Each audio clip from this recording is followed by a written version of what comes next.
Welcome back प्यारे बच्चों to the class of biology by the Naveen Danda. First chapter हम पढ़ रहे थे लिविंग वर्ल्ड। इसके अंदर हमने स्टडी कर लिया था। इसके अंदर हमने कैरेक्टरिस्टिक स्टडी कर रहे थे। जो हमारा फर्स्ट कैरेक्टरिस्टिक्स था ग्रोथ, इसको हम स्टडी कर चुके थे। ग्रोथ ही था ये। ग्रोथ को हमने डिफाइनिंग फीचर नहीं बोला था, लेकिन इंटरनल ग्रोथ को डिफाइनिंग फीचर बोला था। रिप्रोडक्शन क्या है, टाइप्स वगैरह किस किस के अंदर होता है, डिफाइनिंग फीचर नहीं है, तो ये हम डिस्कस कर चुके थे। मेटाबॉलिज्म क्या है, एनाबॉलिज्म कैटाबॉलिज्म डिस्कस कर चुके थे, और मेटाबॉलिज्म को हमने डिफाइनिंग फीचर बोला था। क्यों बोला था, क्लियर है।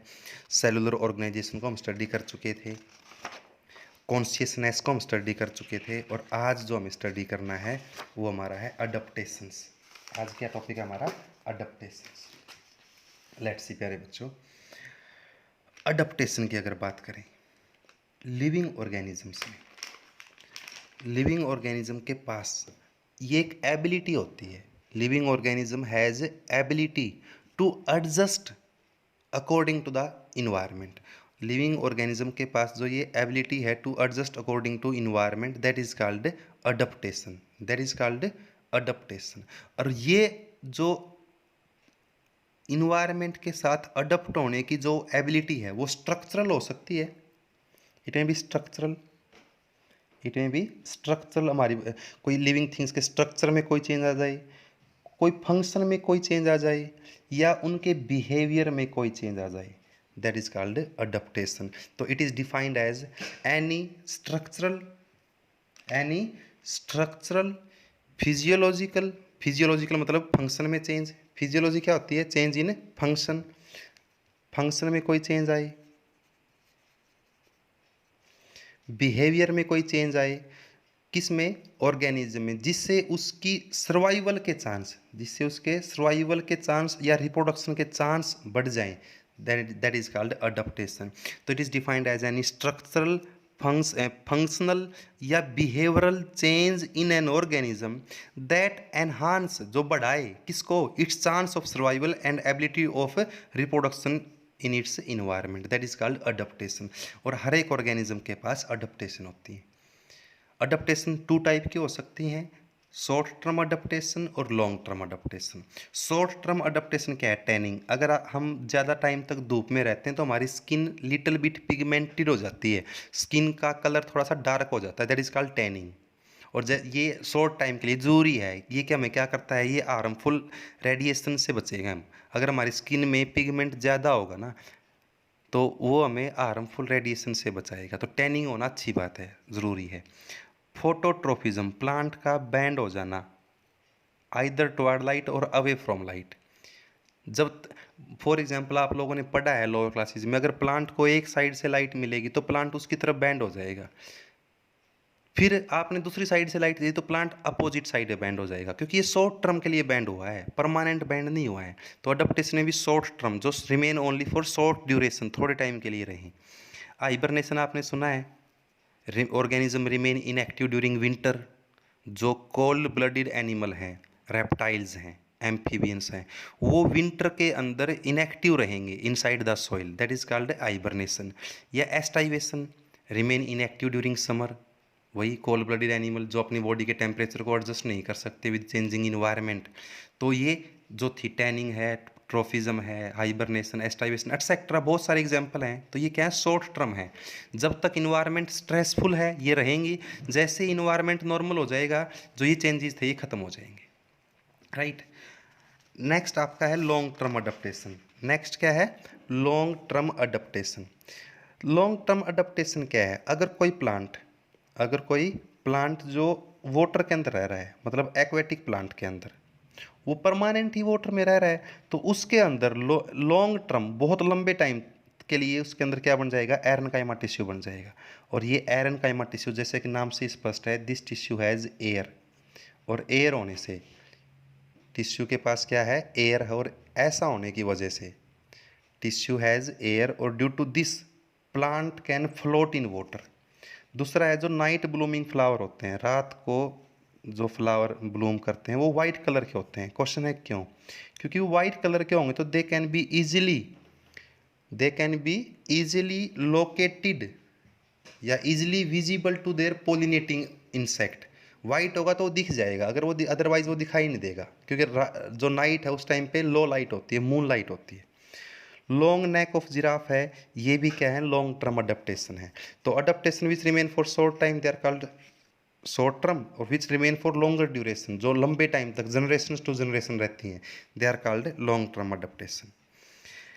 नेक्स्ट है भैया होम्योस्टेसिस, बहुत इंपॉर्टेंट है। लिविंग थिंग्स के पास, चाहे वो यूनिसेलुलर हो चाहे वो मल्टीसेलुलर हो, उसके पास होम्योस्टेसिस होता है। होम्योस्टेसिस का मतलब होता है स्टैटिक, मतलब कांस्टेंट रखना, किसको, बॉडी की इंटरनल कंडीशंस को, बॉडी की इंटरनल कंडीशंस को, चाहे वो सेल है चाहे वो मल्टी सेलुलर ऑर्गेनिज्म है, बॉडी है, उनके सेल के अंदर या बॉडी के अंदर इंटरनल कंडीशन। फॉर एग्जांपल हमारी बॉडी के अंदर वाटर लेवल कांस्टेंट रहेगा, चाहे आप बहुत सारा वाटर ड्रिंक कर लो इन ए डे, या आप वाटर ड्रिंक ही मत करो। फॉर एग्जांपल अगर आपने 10 लीटर वाटर ड्रिंक कर लिया इन ए डे, और अनदर डे आपने 1 लीटर भी पानी नहीं पिया, दोनों दिन आपकी बॉडी में वाटर लेवल कांस्टेंट है, this is called homeostasis, this is called homeostasis.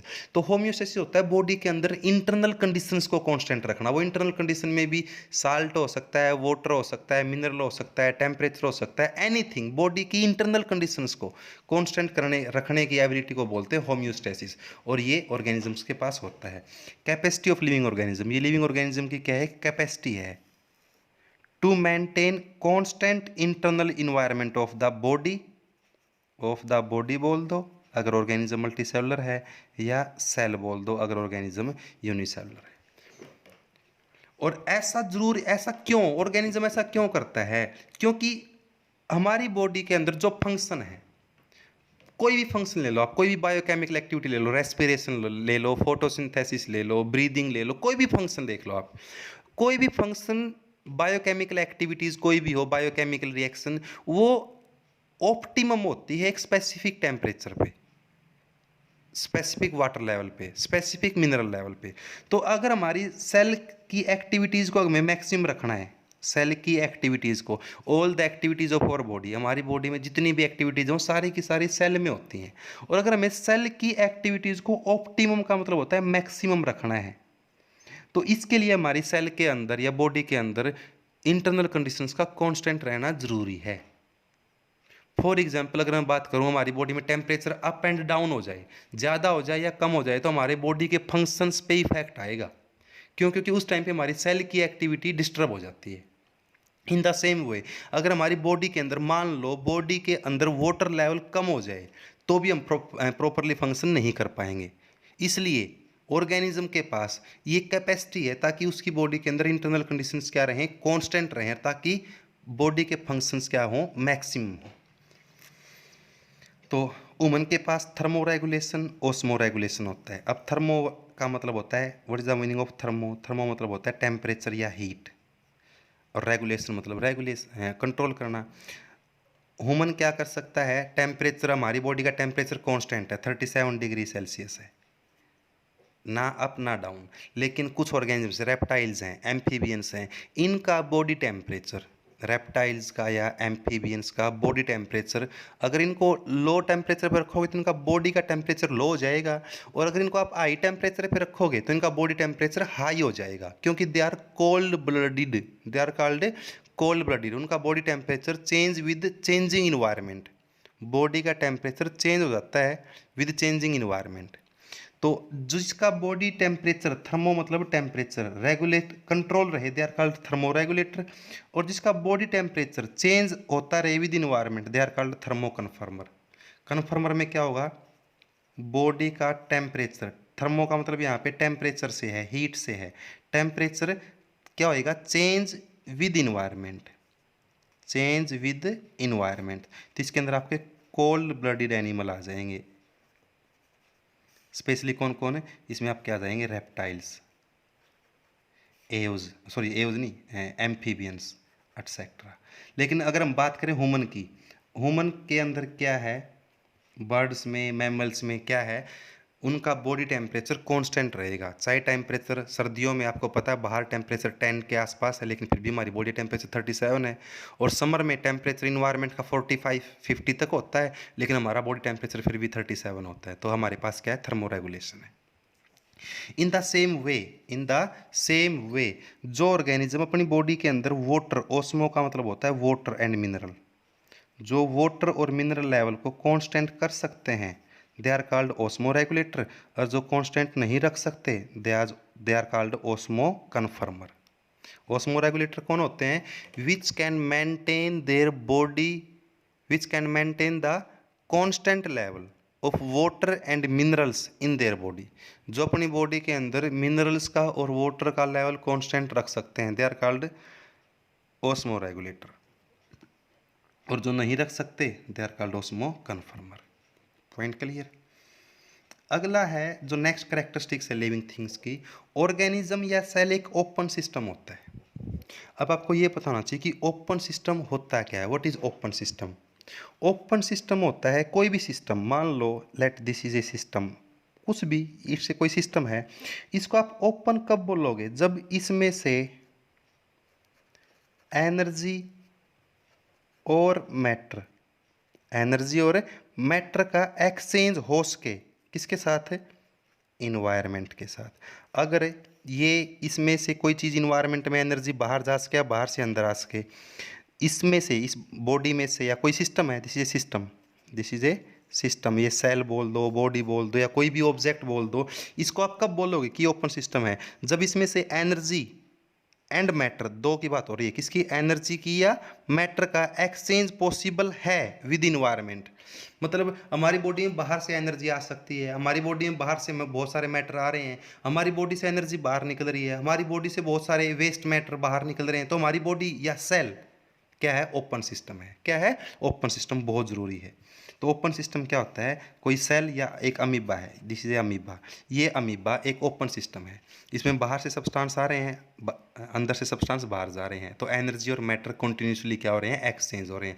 चाहे कोई सेल हो, चाहे कोई बॉडी हो, वो एक ओपन सिस्टम होता है।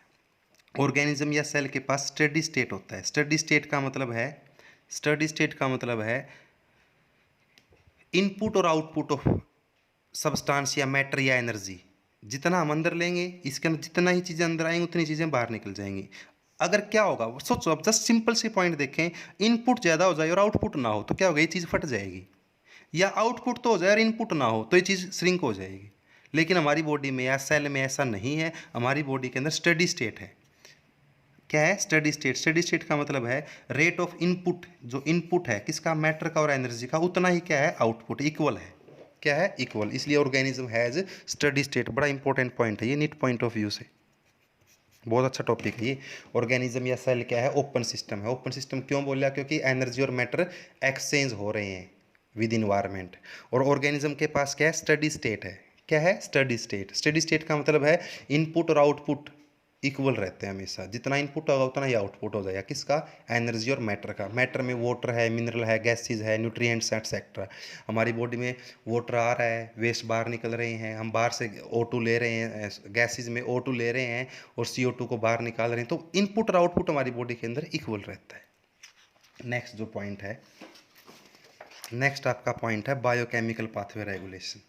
हमारी बॉडी में बहुत सारे बायोकेमिकल पाथवेज हो रहे हैं। बायोकेमिकल पाथवे का मतलब है जैसे ग्लूकोज टूट रहा है, ग्लूकोज का ब्रेकडाउन होता है, क्या बनता है? CO2 plus water plus energy. और ये एक लंबा चौड़ा पाथवे है, इसके अंदर कई सारे स्टेप होते हैं। लगभग आई कैन से कि इसमें लगभग 20 स्टेप्स हैं।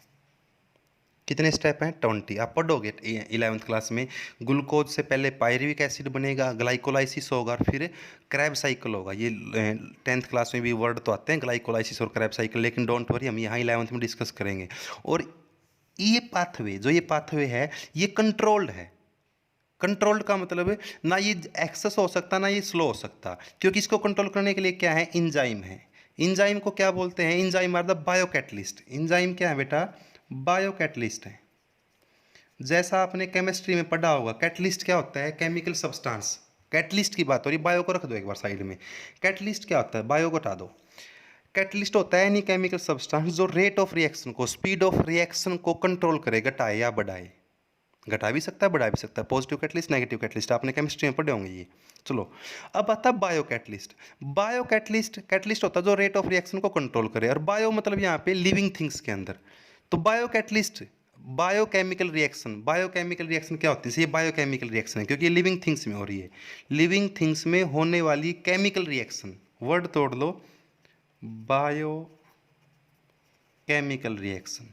लिविंग थिंग्स में होने वाली केमिकल रिएक्शन को हम क्या बोल देंगे? बायोकेमिकल रिएक्शन बोल देंगे। और बायोकेमिकल रिएक्शन को कंट्रोल करने का काम किसका है? इंजाइम्स का है। और इंजाइम्स या बायोकैटलिस्ट एक ही बात है। एक्टिवेटर भी हो सकते हैं, वो किसी रिएक्शन को फास्ट भी कर सकते हैं और किसी रिएक्शन को स्लो डाउन भी कर सकते हैं, दोनों हो सकते हैं, एक्टिवेटर भी और इनहिबिटर भी। अगला पॉइंट है, ऑर्गेनिज्म के पास या सेल के पास या बॉडी के पास सेल्फ रेगुलेशन होता है। कोई सेल या बॉडी अपने most of the function self control कर लेती है।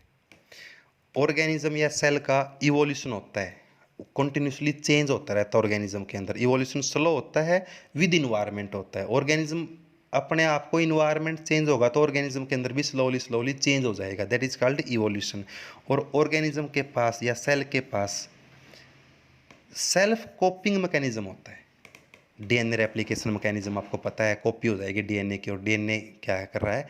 हमारी कॉपी को कंट्रोल, कॉपी जो मैकेनिज्म है ये आप आगे पढ़ोगे 12th क्लास के अंदर।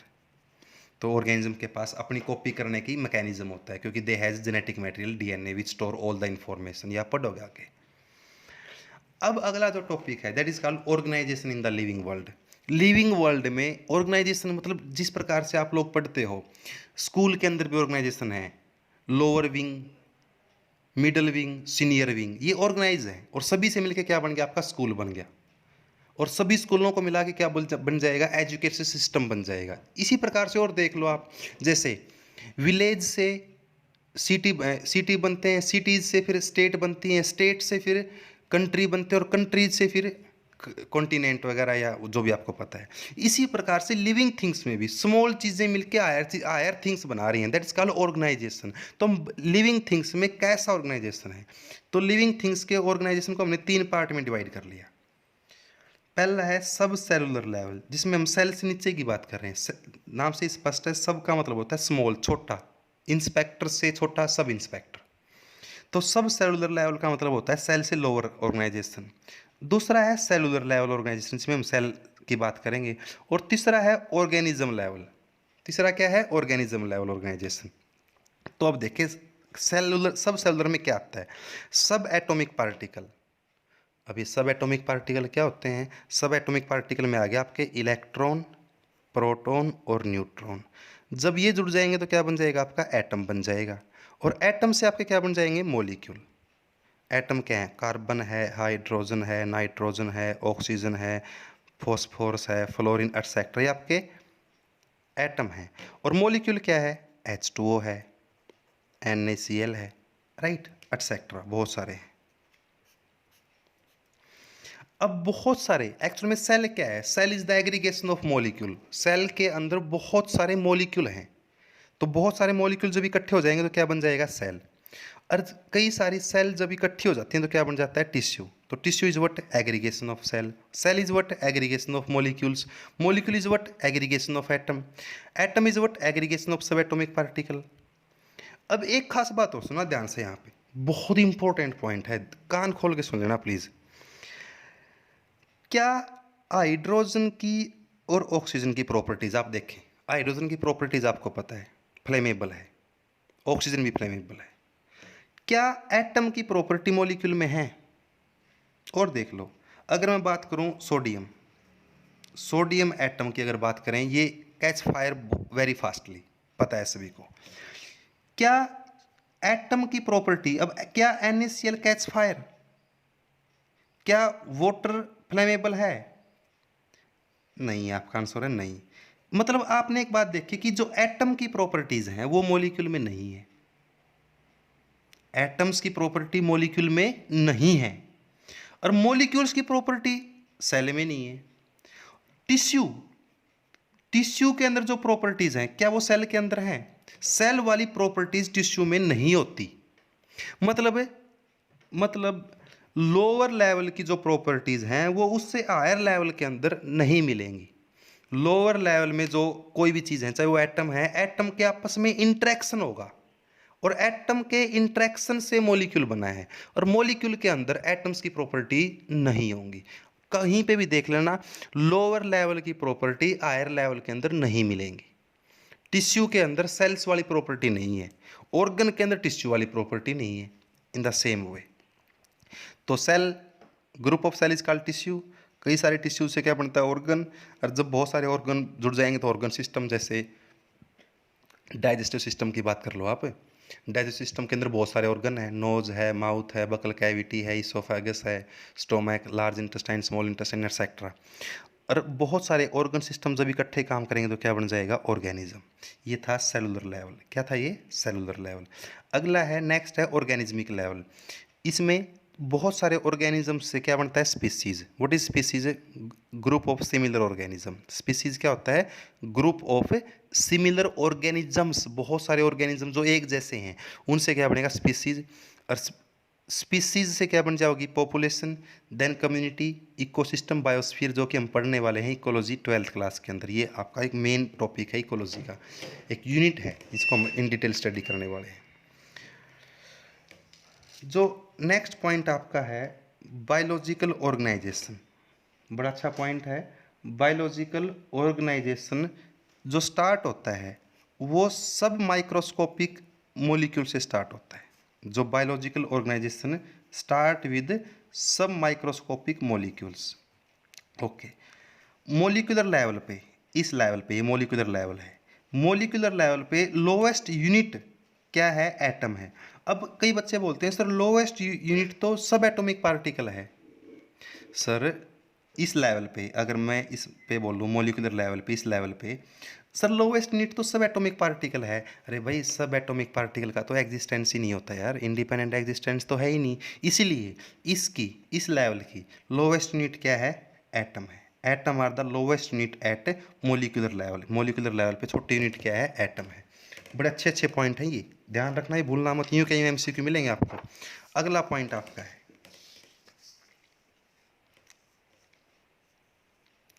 अगला point, cells are the smallest unit. Submicroscopic level पे, सब माइक्रोस्कोपिक, देखो लिटिल बिट सा डिफरेंस है। सब माइक्रोस्कोपिक लेवल पे स्मॉलेस्ट यूनिट क्या है, मॉलिक्यूल है। और माइक्रोस्कोपिक लेवल पे, सब माइक्रोस्कोपिक पे तो मॉलिक्यूल, और माइक्रोस्कोपिक लेवल पे क्या है, सेल है। नीट पॉइंट ऑफ व्यू से बहुत इंपॉर्टेंट क्वेश्चन है ये, बहुत ही ज़्यादा बार ये क्वेश्चन आते हैं आपके ना। ऑब्जेक्टिव यूं के यूं मिलेंगे ये question. When you will solve the objective question you will get these types of many question, at least in statement से। ये लगभग मैंने आपको यहाँ पे 7-8 स्टेटमेंट दे रखे हैं। इन 7-8 स्टेटमेंट से definitely you will get the 10 to 15 question in statement से। ये प्रीवियस ईयर में जो नीट में क्वेश्चन आ चुके हैं उनसे स्टेटमेंट निकाली हुई स्टेटमेंट है ये। तो ये हम डिस्कस कर रहे हैं अभी जो स्टेटमेंट्स हैं। अगला पॉइंट, इकोलॉजी लेवल पे, जो हम ऊपर देखा था, इकोलॉजी लेवल में ऑर्गेनिज्म स्मॉलेस्ट यूनिट है। ये 3 क्वेश्चन हो गए। सब माइक्रोस्कोपिक लेवल पे, किस पे, सब माइक्रोस्कोपिक लेवल पे स्मॉलेस्ट यूनिट क्या है, मॉलिक्यूल। मॉलिक्यूलर लेवल पे स्मॉलेस्ट यूनिट क्या है, एटम है। माइक्रोस्कोपिक लेवल पे सेल है। इकोलॉजिकल लेवल पे organism is the smallest unit. Clear हो गए तीनों टर्म, 3 क्वेश्चन है, क्लियर हो गए। अगला point, properties of tissue. Tissue की प्रॉपर्टी, टिश्यू में जो प्रॉपर्टी है, टिश्यू की जो प्रॉपर्टी क्या वो उसकी सेल में मिलेंगी। सेल की properties are not present in the tissue. Properties of tissue, tissue की property are not present in its constituent cell. वही बात होगी भाई, लोअर लेवल की प्रॉपर्टीज हायर लेवल में नहीं मिलेंगी। In the same way properties of cell, एक सेल की जो प्रॉपर्टी है वो उसकी ऑर्गेनेलीज में नहीं है। ऑर्गेनेलीज की प्रॉपर्टी, ऑर्गेनेलीज में क्या क्या, माइटोकॉन्ड्रिया, ईआर, प्लास्टिड, न्यूक्लियस की प्रॉपर्टीज सेल में नहीं है। मतलब cell are properties of cell, cell की जो प्रॉपर्टीज हैं हायर लेवल की प्रॉपर्टी लोअर लेवल में नहीं मिलेंगी। सेल किससे मिलकर बना हुआ है, सेल ऑर्गेनेलीज से। हायर लेवल की प्रॉपर्टी लोअर लेवल के अंदर नहीं मिलेंगी। बार बार ये क्वेश्चन आ रहा है। Properties of cell organelle, cell organelle किससे मिलकर बनी है, मॉलिक्यूल से, are not present in its molecules. Clear है? हायर लेवल की प्रॉपर्टी लोअर लेवल में नहीं मिलेंगी। सेल ऑर्गेनेली, माइटोकॉन्ड्रिया किससे बना है? Mitochondria is made up of many molecules, बहुत सारे molecule, lipid, protein, carbohydrate etcetera, बहुत सारी चीजों से मिलकर बना है। कॉन्स्टिट्यूएंट ऑफ ऑर्गेनेलीज, ऑर्गेनेलीज की प्रॉपर्टी, ऑर्गेनेलीज जो है सेल की प्रॉपर्टी ऑर्गेनेलीज में नहीं है, ऑर्गेनेलीज की प्रॉपर्टी मॉलिक्यूल में नहीं है। तो ऑर्गेनेलीज की जो प्रॉपर्टी है वो किस पे डिपेंड कर रही है? इंटरेक्शन ऑफ मॉलिक्यूल पे डिपेंड कर रही है। बहुत सारे मॉलिक्यूल ने आपस में इंटरेक्शन किया और एक नई प्रॉपर्टी रिलीज होगी। 5 अलग अलग बच्चे हैं, सभी की प्रॉपर्टीज अलग अलग हैं। मान लो यहाँ पे 5 स्टूडेंट हैं, 5 स्टूडेंट है, सभी का नेचर अलग अलग है। लेकिन जब ये पांचों बच्चे एक टीम में आ जाएंगे ना, एक टीम के अंदर आ जाएंगे, तो इन पांचों की जो इंडिविजुअल प्रॉपर्टी थी वो खत्म हो जाएंगे। अब तो उनको एज ए टीम प्ले करना पड़ेगा। तो टीम की प्रॉपर्टी, टीम में जो प्रॉपर्टी है वो उसके प्लेयर्स में नहीं है। टीम क्या है यहाँ पे? हायर लेवल है, प्लेयर्स क्या है? लोअर लेवल है। तो हायर लेवल की जो प्रॉपर्टी है वो लोअर लेवल में नहीं होती, क्योंकि अगर इनको एज ए टीम प्ले करना है तो इनको टीम के रूल्स फॉलो करने पड़ेंगे, अपने अपने इनके पर्सनल रूल नहीं चलेंगे, इनकी पर्सनल प्रॉपर्टीज टीम के अंदर नहीं रहेंगी। अगेन आई एम सेइंग, बार बार बोल रहा हूं कि हायर लेवल में जो प्रॉपर्टी है वो लोअर लेवल में नहीं मिलेंगी। Properties of higher level are not present in its lower level. ये एनसीईआरटी की स्ट्रेट फॉरवर्ड लाइन है। अगला पॉइंट है all organism of past, past में जितने ऑर्गेनिज्म थे, प्रेजेंट में जितने हैं और फ्यूचर में जितने ऑर्गेनिज्म होंगे। बहुत गजब की लाइन है ये एनसीईआरटी की, नीट पॉइंट ऑफ व्यू से एनसीईआरटी की बहुत। मैं ये कहता हूँ कि आप एनसीईआरटी की एक एक लाइन को समझें। जिस दिन आपको एनसीईआरटी की लाइनें क्लियर हो जाएंगी उस आपका नीट कोई नहीं रोक सकता। बहुत ईजी है एनसीईआरटी, बहुत ईजी है। All living organism of past, past में जितने ऑर्गेनिज्म थे, प्रेजेंट में जितने ऑर्गेनिज्म हैं और फ्यूचर में जितने ऑर्गेनिज्म होंगे वो एक दूसरे से लिंक्ड हैं अप टू वेरिंग डिग्री। मतलब जो जितने भी ऑर्गेनिज्म अर्थ पे आज हैं, पहले थे या इन फ्यूचर होंगे, वो सारे एक दूसरे से जुड़े हुए हैं। हाँ, उनमें डिफरेंस है, कम, कोई कम जुड़ा हुआ है, कोई ज़्यादा जुड़ा हुआ है। If you will compare your self with a monkey, आपको सिमिलरिटी ज़्यादा मिलेंगी। If you will compare your self with a snake, properties कम मिलेंगी। And if you will compare your self with a plant, similarities और कम मिलेंगी, लेकिन similarities जरूर मिलेंगी। क्यों? क्योंकि सभी के अंदर जो जेनेटिक मटेरियल है वो कॉमन है। क्या? डीएनए। और हमारे डीएनए में डिफरेंस है, किसी में कम है, किसी में ज़्यादा है। तो जो डिफरेंसेस हैं वो किसके अंदर है? हमारे जेनेटिक मटेरियल में है। जेनेटिक मटेरियल में डिफरेंस कम होंगे तो सिमिलरिटी ज़्यादा होंगी, और डिफरेंस ज़्यादा होंगी तो सिमिलरिटीज़ भी क्या होंगी? कम हो जाएंगी, डिसिमिलरिटी ज़्यादा हो जाएंगी। ओके, ये था हमारा first half of the chapter. क्या था हमारा ये? First half. अब हमारा आता है नेक्स्ट हाफ चैप्टर। अब अगर हम नेक्स्ट हाफ चैप्टर की बात करेंगे, नेक्स्ट हाफ चैप्टर हमारा है बायोडाइवर्सिटी। बायोडाइवर्सिटी वर्ड तोड़ें बेटा। डाइवर्सिटी का मतलब होता है विभिन्नता, डिफरेंट टाइप्स की चीज़ों का पाया जाना, डिफरेंस, डाइवर्सिटी। अगर आप एक शॉप में देखोगे, एक बुक शॉप में देखोगे, तो वहाँ पे आपको डाइवर्स टाइप्स की बुक मिलेंगी। डाइवर्स मतलब उसमें आर्ट की भी हैं, कॉमर्स की भी हैं, नॉन मेडिकल की भी हैं, मेडिकल की भी हैं। तो वहाँ पे बुक्स में डाइवर्सिटी ज़्यादा है। तो डाइवर्सिटी मतलब डिफरेंसेस, विभिन्नताएं, वेरिएशंस। और बायो मतलब लिविंग थिंग्स। कहने का मतलब ये है कि on earth there are different types of living things. बहुत डिफरेंट टाइप्स के लिविंग थिंग पड़े हैं। किस पे? अर्थ पे। किस पे? अर्थ पे। On earth there are different types of living things. This is called biodiversity. और जो बायोडाइवर्सिटी टर्म है it was given by Edward Wilson. No need to remember, आगे आ जाएगा, डोंट वरी। तो बायोडाइवर्सिटी का मतलब क्या है? Different types of organism on earth, existence of different types of organism on earth, जो कि हम ये वर्ड हम 9th क्लास के अंदर ही पढ़ चुके हैं। अच्छा बेटा, एक पॉइंट और ध्यान रखना, अगर हम एरिया बढ़ाएंगे तो नंबर ऑफ स्पीसीज, बायोडाइवर्सिटी का मतलब है number of species, number of species भी बढ़ेंगी।